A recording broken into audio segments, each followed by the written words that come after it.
What is up, everyone? Dan Cruzel here with WIGaming.com, bringing you yet again another review. And this time, we are talking about DragonFangZ, the Rose and Dungeon of Time. DragonFangZ was developed and published by Toydia. It is on the Nintendo Switch. The game costs $24.99, and that is digital only. DragonFangZ is a dungeon-crawling roguelike JRPG that is easy on the eyes with this sort of manga-like art style. The sprite work was very nicely done, and the game is as smooth as it gets both in handheld mode as well as on the big screen. You play as Rose, a dragonute, accompanied by her trusty companion Fairy.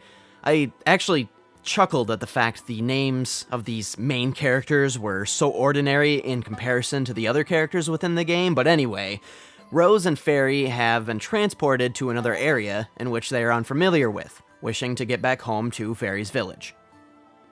Very much like Pokemon Mystery Dungeon, DragonFangZ applies a turn-based concept to its combat. For any one action you take, an action is considered moving, attacking, consuming or using an item, fang, etc., allows enemies to do the same immediately following your decision.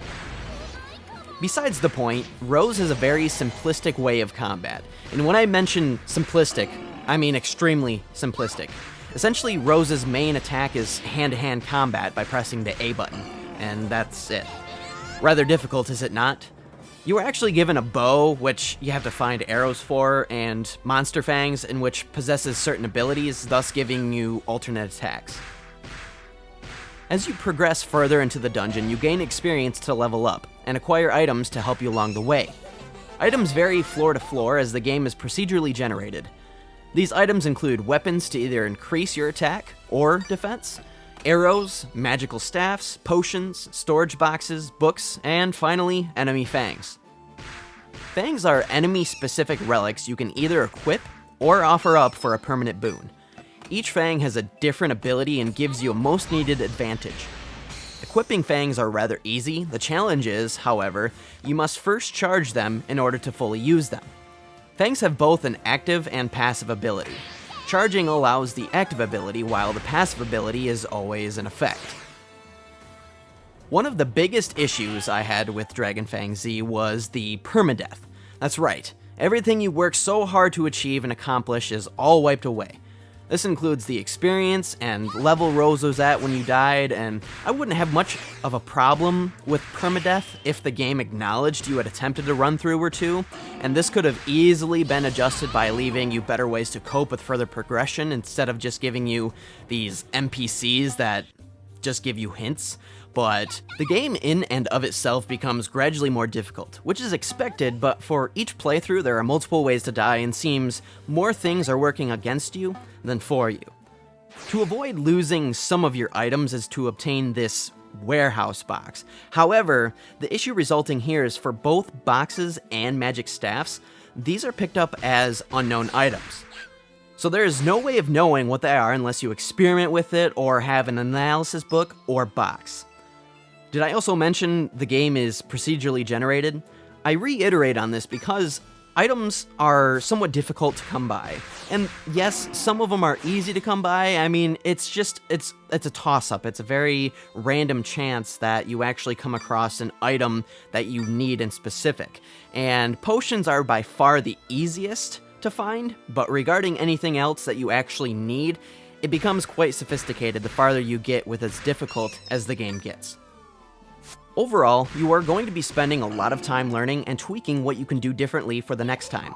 Though, even with as much knowledge you obtain, it doesn't always mean the cards will be in your favor.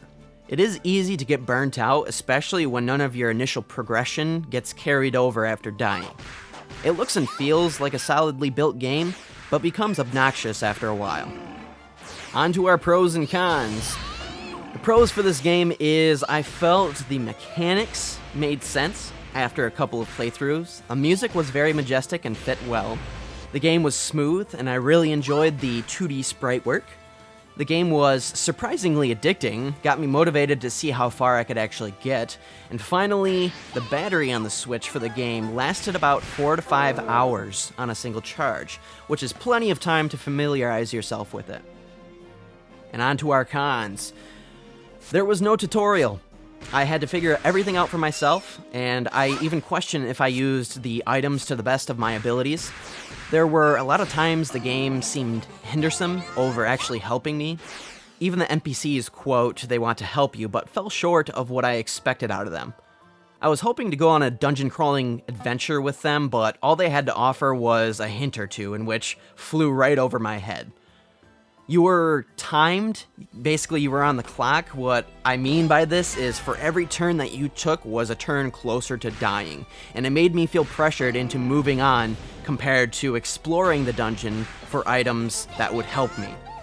Feels a lot like real life, actually, if you think about it, being on the clock and this and that, but now to be fair, there are things to help cope with this problem in particular, but with the RNG factor in place, who's to tell if you come across the items you need?